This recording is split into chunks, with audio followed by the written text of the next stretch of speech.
তোমরা সবাই কেমন আছো? আশা করছি ভালো আছো আর আমিও খুব ভালো আছি। তো চলে আসলাম আরও একটা নতুন ভিডিও নিয়ে। তো আমি মোমো কীভাবে তৈরি করলাম সেটাই তোমাদের সঙ্গে শেয়ার করছি। তো ভিডিওটা শেষ পর্যন্ত দেখতে থাকো। ফার্স্টেই গরম জল দিয়ে, চিনি দিয়ে, লবণ দিয়ে আর ঘি দিয়ে ময়দা মেখে নিয়েছি। ময়দা মাখানোর পর আমি এখানে চিকেন নিয়েছি পরিমাণ অনুযায়ী।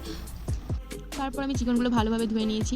তারপরে আমি স্যুপ বানাবো। স্যুপের জন্য যা কিছু উপকরণ লাগে সেগুলো আমি তৈরি করে নিয়েছি। সব কিছু সুন্দরভাবে কেটে নিয়েছি। এভাবে তোমরা কেটে নেবে মোমোর জন্য, আর স্যুপের জন্য আমি কিন্তু কেটে নিয়েছি, ঠিক আছে? এখানে আছে পেঁয়াজ, গাজর, লঙ্কা, টমেটো, যা কিছু উপকরণ লাগে সব কিছু কিন্তু এখানে আছে। দোকান আর বাড়ির মধ্যে তো পার্থক্য তোমরা জানোই। বাড়িতে হয় একদম যত্নভাবে তৈরি করা হয়, আর দোকানে তো তেল ইউজ করে। এখানে আমি কিন্তু বেশিরভাগই ঘি ইউজ করেছি, তো তাই অনেক ভালো হয়েছিল খেতে। এভাবে করে যদি মোমো বানানো হয় বাড়িতে, সত্যি এত ভালো হয় খেতে বলে আমি বোঝাতে পারবো না, ঠিক আছে? তোমরা বানিয়ে একবার দেখবে কত ভালো লাগবে খেতে। এরপর মাংসটা আমি এভাবে পেস্ট করে নিয়েছি। তারপরে আমি একে একে সব উপকরণগুলো দিয়ে দেবো। মাংসের কিমার মধ্যে এবার দিয়ে দিচ্ছি কেটে রাখা উপকরণগুলো। দিয়ে দিচ্ছি লঙ্কা, গাজর, পেঁয়াজ, যা কিছু কেটে রেখেছিলাম সব কিছু কিন্তু আমি এখানে দিয়ে দিচ্ছি। তারপরে আমি মশলা ইউজ করছি লবণ, তেল, জিরে ধনের গুঁড়ো, গরম মশলা, তারপর আদা রসুনের পেস্ট, মোমো মশলা সব কিছু দিয়ে দেওয়া হয়েছে। আর আমি স্যুপটাও তৈরি করে নিচ্ছি, এগুলো সব ঘি দিয়ে ভেজে নিচ্ছি। তো তোমরা যদি স্যুপের রেসিপি চাও আমাকে কিন্তু কমেন্টে জানাবে, ঠিক আছে? ময়দাটা এরকম সাইজ করে নিয়েছি।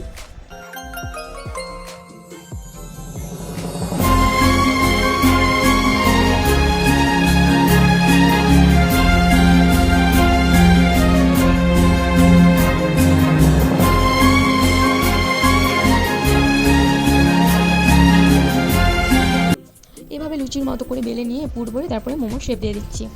তারপর একটা একটা করে আমাদের বানানো হয়ে যাচ্ছে।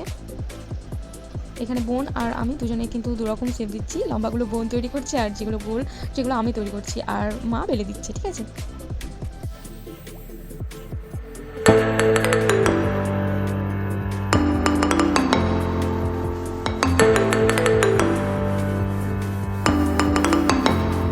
সবগুলো বানানো হয়ে গেছে। এবার আমি এটা স্টিম করতে দেবো। তার জন্য একটা ঝুড়িতে ঘি মাখিয়ে নিয়ে একটার পর একটা ভালোভাবে সাজিয়ে এবার আমি এটাকে স্টিম করতে দেবো।